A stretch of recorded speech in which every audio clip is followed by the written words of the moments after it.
दे दें कि बहुत अहम तस्वीर अब आपको दिखा रहे हैं। ये प्रधानमंत्री नरेंद्र मोदी की तस्वीर, खादी को भी प्रमोट किया जा रहा है। यही G20 की खूबसूरती। आकाश जी अपनी बात कंप्लीट करें, फिर उसके बाद एसपी सिन्हा जी कुछ कहना चाहते हैं। जी, चाइना के बारे में, चाइना की इकोनॉमी के लेटेस्ट दर्शन मैं लोगों को करा दूं। एक बड़ा मशहूर मुहावरा है, रस्सी जल गई पर बल नहीं गया। यहां पे क्या है, रस्सी जलना शुरू हो चुकी है और बल और ज्यादा स्ट्रांग होता जा रहा है। चाइना की हालत क्या है? आज दुनिया इन्फ्लेशन से परेशान है, महंगाई से परेशान है, चाहे यूएस हो, चाहे इंग्लैंड हो, चाहे फ्रांस हो। चाइना डिफ्लेशन, कम होती महंगाई से बौखलाया हुआ है, परेशान नहीं है। मतलब क्या है वहां पे? वहां इकोनॉमी क्लियरली डाउन जाना शुरू हो गई है। और एक और भविष्यवाणी जो मैंने की थी रिपब्लिक पे और चैनल्स पे, आज दुनिया उसको इंडोर्स कर रही है। मेरी ऑर्गेनाइजेशन आकाश की जो थी कि आज चाइना जापान वे जा रहा है। जो 80s में जापान का हाल हुआ था वो चाइना का हाल है। इसका मतलब क्या हिंदुस्तान के लिए? इसका मतलब क्लियर है कि एडवांटेज इंडिया, कि अब हिंदुस्तान को बहुत बहुत एफडीआई मिलेगी। चाइना पिछड़ता जाएगा, हिंदुस्तान आगे बढ़ता जाएगा। तो चाइना जहां जहां नहीं आता उसका भरपूर स्वागत है, क्योंकि चाइना पीछे हटेगा और हिंदुस्तान के लिए जगह बनेगी।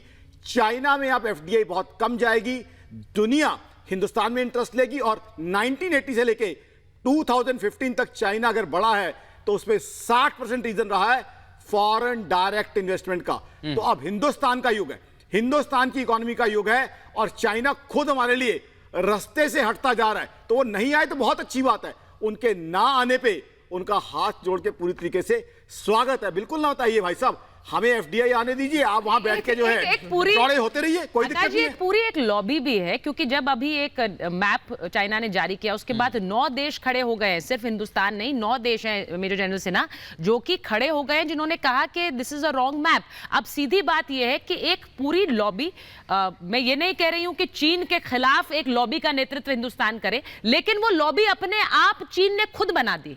उसका कारण है, कब तक लोगों को बेवकूफ बनाते रहेंगे आप? कब तक लूटते रहेंगे? क्या ये सच नहीं कि अफ्रीका को एक्सप्लॉइट किया चीन ने? 42 कंट्रीज में BRI का जो चूरन है बेच दिया। आज उनकी ये हालत है कि वो पैसा लौटाने के पोजीशन में नहीं है। तो लोग तो समझ रहे हैं, इसीलिए तो हिंदुस्तान की छवि बढ़ रही है। हिंदुस्तान एक रिलायबल देश है, चीन एक लुटेरा देश है, दूसरे का पॉकेट लूट रहा है। अब मैं जो कहना चाहता शुरू में मैं बोलने जा रहा हूं कि सवाल है कि G20 का मीटिंग का महत्व क्या है। देखिए, विश्व में समस्याएं बहुत हैं और इस समस्याओं का समाधान तभी हो सकता है जब आपस में लोग मिलजुल के फैसला करें और कॉम्प्रोमाइज सोल्यूशन निकालें।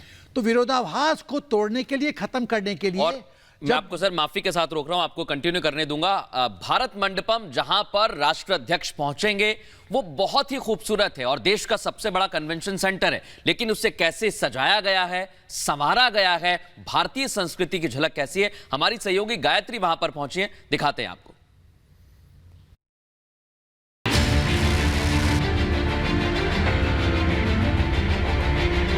प्रगति मैदान स्थित भारत मंडपम नए भारत की नई तस्वीर को बयां कर रहा है।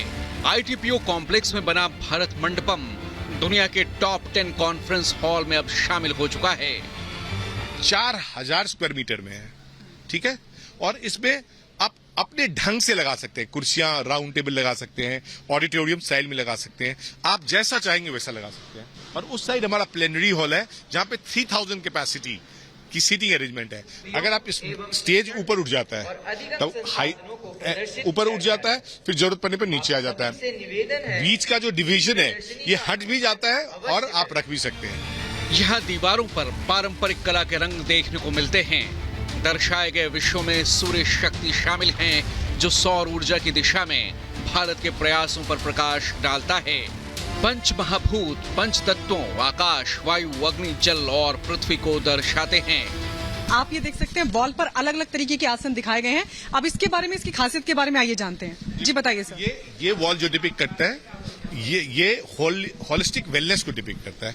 और इसमें बहुत सारे, आपको पता है कि इंडिया में योग का कितना महत्व दिया जाता है। माननीय प्रधानमंत्री जी ने इसको काफी आगे बढ़ाए भी है। तो यहाँ पे जितने आसन है, अलग अलग आसन है। Bharat Mandapam international meeting, summit और मेजबानी के लिए तैयार है। G20 देशों की बैठक में इसकी भव्यता दुनिया देखेगी। इसी कन्वेंशन सेंटर में G20 बैठक का आयोजन किया जाएगा। इस वक्त हम मौजूद हैं लेवल 2 पर, जहां पर G20 हॉल बनाया गया है। ये आप देख सकते हैं, सितंबर में जब G20 की बैठकें होंगी तो यहीं पर तमाम देशों के जो राष्ट्राध्यक्ष हैं वो यहीं पर बैठक में हिस्सा लेंगे। इसको खास तरीके से तैयार किया गया। प्रधानमंत्री नरेंद्र मोदी का जो दृष्टिकोण है कि विश्व स्तरीय बुनियादी जो ढांचा होना चाहिए, उस दृष्टिकोण पर आधारित दरअसल ये कन्वेंशन सेंटर तैयार किया गया है। ये G20 समिट के एडजेसेंट है। ये एक लीडर्स लाउंज है। यहाँ पे फाइन डाइनिंग एरिया है जहाँ पे स्नैक्स, टी, लंच वगैरह की व्यवस्था की जाएगी। भारत मंडपम में लेवल 3 में 7,000 लोगों की बैठने की क्षमता है, जो ऑस्ट्रेलिया के प्रतिष्ठित सिडनी के ओपेरा हाउस से भी ज्यादा है। सिडनी के ओपेरा हाउस में 5,500 लोगों के बैठने की क्षमता है। कन्वेंशन सेंटर की इमारत का आकार शंख से प्रेरित है। प्रदर्शनी हॉल के तौर पर यहाँ 7 बेहद शानदार स्थल हैं। कन्वेंशन सेंटर में 3,000 लोगों के बैठने की क्षमता वाला एम्फी थिएटर भी है। करीब 5500 गाड़ियों की पार्किंग की सुविधाएं दी गई हैं। 123 एकड़ में फैले इस कन्वेंशन सेंटर में आने जाने के लिए सिग्नल फ्री सड़कें हैं। भारत मंडपम अब दुनिया के टॉप 10 कन्वेंशन कॉम्प्लेक्स में शामिल हो चुका है।